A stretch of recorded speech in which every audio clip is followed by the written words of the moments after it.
নমস্কাৰ প্ৰিয় দৰ্শক, পুনৰ এবাৰ আপোনালোক সকলোকে আমাৰ এই চেনেলটোৰ এটা নতুন ভিডিঅ'ৰ মাজলৈ সকলোকে আন্তৰিক স্বাগতম জনাইছো। প্ৰিয় দৰ্শক, কালিলৈ হৈছে 2025 বৰ্ষৰ শাওণ মাহৰ প্ৰথমটো সোমবাৰ। কালিলৈ আপুনি শাওণ মাহৰ প্ৰথমটো সোমবাৰৰ দিনটোত আপুনি শিৱ পূজা কৰক বা নকৰক, আপুনি শিৱ ব্ৰত পালন কৰক বা নকৰক, আপুনি ভুলতো কালিলৈ দিনটোত এই তিনিটা কাম কেতিয়াও নকৰিব। ঘৰৰ প্ৰতিজন সদস্যই কালিলৈ দিনটোত এইসমূহ কাম কেতিয়াও নকৰিব। যি মনুষ্যই শাওণ মাহৰ সোমবাৰৰ দিনটোত এইসমূহ কাম কৰিব, সেই মনুষ্য সদায় দুখ দৰিদ্ৰতাৰ মাজতেই দিন পাৰ কৰিব লগা হয়। এই মনুষ্যৰ ঘৰত সদায় অভাৱ অনাটনে লগ নেৰা হয়। সদায় অশান্তিৰ মাজতে দিন পাৰ কৰিব লগা হয়। কেৱল ইমানেই নহয়, সেই মনুষ্যৰ ঘৰত নানা ধৰণৰ ৰোগ ব্যাধিও অন্ত নোহোৱা হৈ ঘৰখনক জুৰুলা কৰি পেলায়। ফলত ধন টকাৰ অভাৱত সেইখন ঘৰ জুৰুলা হৈ পৰে। লগতে মহাদেৱৰ কোপ দৃষ্টিৰ ফলতো সেই মনুষ্যৰ ঘৰত বিভিন্ন ধৰণৰ সমস্যাই আগুৰি ধৰে।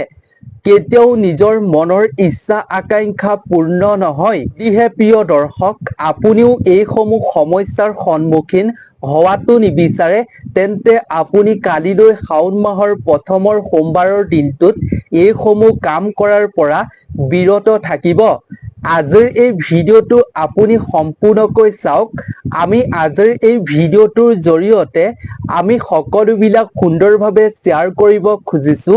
আপুনি শাওণ মাহৰ প্ৰথমৰ সোমবাৰটোৰ লগতে বাকী কেইটা সোমবাৰত আপুনি কি কাম কেতিয়াও ভুলতো কৰিব নালাগিব, তাৰ ওপৰত ভিত্তি কৰিয়ে আমি আজিৰ এই ভিডিঅ'টো প্ৰস্তুত কৰা হৈছে।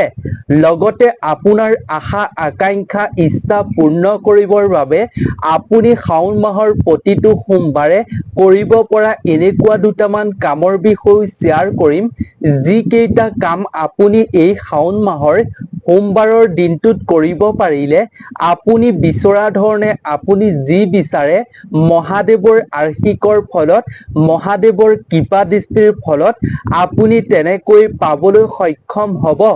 আপুনি যেনেকৈ বিচাৰিব তেনেকৈয়ে আপুনি পাবলৈ সক্ষম হ'ব পাৰিব। যদি আপুনি গোটেই বছৰটো আপোনাৰ পৰিয়ালটো সুস্থ সবল তথা নিৰোগী কৰি ৰাখিব বিচাৰে, সমস্যাৰ সন্মুখীন হ'বলগীয়া নিবিচাৰে, তেতিয়াহ'লে আপুনি আজিৰ ভিডিঅ'টো কেতিয়াও আধৰুৱা নকৰিব। আজিৰ ভিডিঅ'টো খুবেই আপোনালোকৰ জীৱনৰ বাবে গুৰুত্বপূৰ্ণ হ'বলৈ গৈ আছে। এবাৰ সম্পূৰ্ণকৈ চোৱাটো। আপুনি ভুলতে বা অজানিতে আপুনি এনে ভুল কাম কৰিব পাৰে। এটা সৰু ভুলৰ বাবে আপোনাৰ জীৱনলৈ, আপোনাৰ ঘৰখনৰ সকলো সদস্যৰ জীৱনলৈ মহা বিপদ আহিব পাৰে। সেইবাবেই আপুনি কেতিয়াও ভুলতো নকৰিব এইসমূহ কাম। আজিৰ এই ভিডিঅ'টোত আমি আপোনালোকৰ লগত যিকেইটা কৰিবৰ বাবে কাম শ্বেয়াৰ কৰিম, এইকেইটা কাম আপুনি শাওণ মাহত কৰক সোমবাৰৰ দিনটোত, তেতিয়া আপুনি নিজেই ভবাৰ দৰে সকলো পাবলৈ সক্ষম হ'ব পাৰিব। গতিকে ভিডিঅ'টোৰ মাজলৈ আগবঢ়াৰ পূৰ্বে আপুনি মহাদেৱৰ নাম কমেণ্টত উল্লেখ কৰিব। লগতে মহাদেৱৰ এই প্ৰিয় মাহটোত মহাদেৱৰ কৃপাত আশা আকাংক্ষা পূৰ্ণ কৰিবৰ বাবে আপুনি ভক্তি মনেৰে এটা লাইক কৰিব বুলি আশা কৰিলো। লগতে যদি আপুনি প্ৰথমবাৰৰ বাবে আমাৰ এই চেনেলটোৰ ভিডিঅ' চাই আছে, তেন্তে আমাৰ এই চেনেলটো ছাবস্ক্ৰাইব কৰি ৰাখিব। এই চেনেলটোত আপুনি প্ৰতিদিনে এটা নজনা কথা জানিবৰ বাবে সক্ষম হ'ব পাৰিব। সেইবাবে চেনেলটো ছাবস্ক্ৰাইব অৱশ্যেই কৰি ৰাখিব। প্ৰিয় দৰ্শক, প্ৰথমতে আপোনালোকক কৈ ল'ব খুজিছো, আপুনি শাওণ মাহৰ প্ৰতিটো সোমবাৰে কি কাম কৰি আপোনাৰ আশা আকাংক্ষা পূৰ্ণ কৰিব পাৰিব, কি বস্তু আপুনি শিৱলিংগত অৰ্পণ কৰিব, প্ৰথমতে আমি আপোনালোকৰ লগত তাৰ বিষয়ে সুন্দৰভাৱে শ্বেয়াৰ কৰি ল'ব খুজিছো। তাৰ পিছত আপোনালোকক জনাম আপুনি সোমবাৰৰ দিনটোত কি কাম ভুলতে বা অজানিতে আপুনি কেতিয়াও কৰিব নালাগিব। ভিডিঅ'টো সম্পূৰ্ণকৈ চাই থাকিব, আধৰুৱা নকৰিব। আপোনাৰ জীৱনটো সুখী কৰি ৰাখিবৰ বাবে, ঘৰখনৰ সমস্যা দূৰ কৰিবৰ বাবে আপুনি ভিডিঅ'টো এবাৰ সম্পূৰ্ণকৈ চোৱাটো অত্যন্ত জৰুৰী। সেইবাবে ভিডিঅ'টো কেতিয়াও আধৰুৱা নকৰিব। প্ৰিয় দৰ্শক, 1 নম্বৰতে হৈছে আপুনি শাওণ মাহৰ প্ৰতিটো সোমবাৰে যদি ৰাতিপুৱা স্নান কৰি শুদ্ধ বস্ত্ৰ পৰিধান কৰি আপুনি মন্দিৰলৈ গৈ শিৱলিংগত কেঁচা চাউল আপুনি সঠিকভাৱে আগবঢ়াই শিৱলিংগত, তেতিয়াহ'লে আপোনাৰ ঘৰত ধন টকাৰ অভাৱ অনাটন কেতিয়াও সন্মুখীন হ'বলগীয়া নহ'ব। মহাদেৱৰ কৃপাত আপোনাৰ সেই সমস্যাৰ অভাৱ অনাটনসমূহ দূৰ হৈ পৰিব। যি মনুষ্যই শিৱলিংগত শাওণ মাহত কেঁচা চাউল অৰ্পণ কৰিব, সেই মনুষ্যৰ ঘৰত, সেই ব্যক্তিৰ ঘৰত যি আৰ্থিক অৱস্থা বেয়া আছিল, টকা পইচাৰ সমস্যা আছিল, সেই সমস্যাসমূহ দূৰ হৈ পৰিব। আৰ্থিকভাৱে আপুনি উন্নতি হ'বলৈ সক্ষম হ'ব পাৰিব। সেইবাবে মনত ভক্তিভাৱ ৰাখি আপুনি কেঁচা চাউল সঠিকভাৱে শিৱলিংগত অৰ্পণ কৰিব। 2 নম্বৰতে হৈছে যদি আপোনাৰ ঘৰত কোনো অপ্ৰয়োজনীয়ভাৱে ধন টকা পইচা খৰচ হৈ থাকে, বিভিন্ন বেমাৰ আজাৰত ধন টকা পইচা খৰচ হৈ থাকে, তেতিয়াহ'লে আপুনি শাওণ মাহৰ সোমবাৰৰ দিনটোত আপুনি শিৱলিংগত আপুনি এটা এটকীয়া মুদ্ৰা অৰ্পণ কৰক, আগবঢ়াওক এটা এটকীয়াৰ মুদ্ৰা। তাৰ পিছত আপুনি আপোনাৰ যি সমস্যা আছে সেই সমস্যাৰ কথা আপুনি প্ৰকাশ কৰিব। 3 নম্বৰতে হৈছে প্ৰিয় দৰ্শক, আপুনি যদি আপোনাৰ ইচ্ছাসমূহ পূৰণ কৰিব বিচাৰে, তেন্তে আপুনি বেলপাত অৰ্পণ কৰক শাওণ মাহৰ সোমবাৰৰ দিনটোত শিৱলিংগত। এনে কাৰ্য কৰাৰ ফলত মহাদেৱ প্ৰসন্ন হ'ব আৰু আপোনাৰ মনৰ ইচ্ছা আকাংক্ষা পূৰ্ণ কৰিব। 4 নম্বৰতে হৈছে ভগৱান শিৱক আপুনি 11টা পাত আগবঢ়াওক। ইয়াৰ ফলত আপোনাৰ সকলো মনৰ ইচ্ছা আকাংক্ষা পূৰ্ণ হৈ পৰিব। বেলপাত আপুনি ফুটা নথকা 11টা আপুনি অৰ্পণ কৰিবলৈ চেষ্টা কৰিব। 5 নম্বৰতে হৈছে শাওণ মাহত আপুনি গৰু বা ম'হক আপুনি সেউজীয়া ঘাঁহ আপুনি খাবলৈ দিয়ক। এই মাহত আপুনি এনে কাম কৰাৰ ফলত আপুনি খুব ভাল ফল আগন্তুক দিনত পাবলৈ সক্ষম হ'ব পাৰিব। 6 নম্বৰতে হৈছে প্ৰিয় দৰ্শক, যদি আপোনাৰ ৰাশিফলত বহু গ্ৰহৰ দোষ আছে, যাৰ ফলত আপুনি ব্যৱসায়িক ক্ষেত্ৰতেই হওক বা যিকোনো ক্ষেত্ৰতে যদি লোকচানৰ সন্মুখীন হৈ আছে, তেন্তে আপুনি শাওণ মাহৰ সোমবাৰৰ দিনটোত শিৱলিংগত আপুনি জল অৰ্পণ কৰক আৰু 108 বাৰ এই মন্ত্ৰ আপুনি জপ কৰক। মন্ত্ৰটো হৈছে ওম নমো শিৱায়ে। এই মন্ত্ৰটো আপুনি 108 বাৰ জপ কৰিব যেতিয়া আপুনি মহাদেৱৰ শিৱলিংগত জল অৰ্পণ কৰিব। এনে কাম কৰাৰ ফলত আপোনাৰ যি বাধা আছিল সকলো কামত, সেই বাধাসমূহ আপোনাৰ দূৰ হৈ পৰিব। 7 নম্বৰতে হৈছে প্ৰিয় দৰ্শক, যদি আপোনাৰ বিবাহিত জীৱনত বহু সমস্যা চলি আছে, তেতিয়াহ'লে পতি পত্নী একেলগে মন্দিৰলৈ গৈ শিৱলিংগত আপুনি বেলপাত অৰ্পণ কৰক। তেতিয়া আপোনাৰ সকলো বিবাহিত জীৱনত থকা সমস্যা দূৰ হৈ পৰিব। 8 নম্বৰতে হৈছে যদি আপোনাৰ বিবাহত পলম হৈছে, তেতিয়াহ'লে আপুনি দেৱী পাৰ্বতীক ৰঙা চুৰ্ণী আগবঢ়াওক। তেতিয়া আপোনাৰ যি বিবাহত বাধা আছে, সেই বিবাহৰ বাধা দূৰ হৈ পৰিব। লগতে মাতা গৌৰীক আগবঢ়াব পাৰে সেন্দুৰ। আপুনি সেন্দুৰ পৃথক কৰি নিয়মিতভাৱে প্ৰাৰ্থনাত যোগ কৰক। তেতিয়া আপোনাৰ স্বামীৰ দীৰ্ঘায়ু হ'ব আৰু আপোনাৰ বিবাহিত জীৱন সুখী কৰি তুলিব পাৰিব।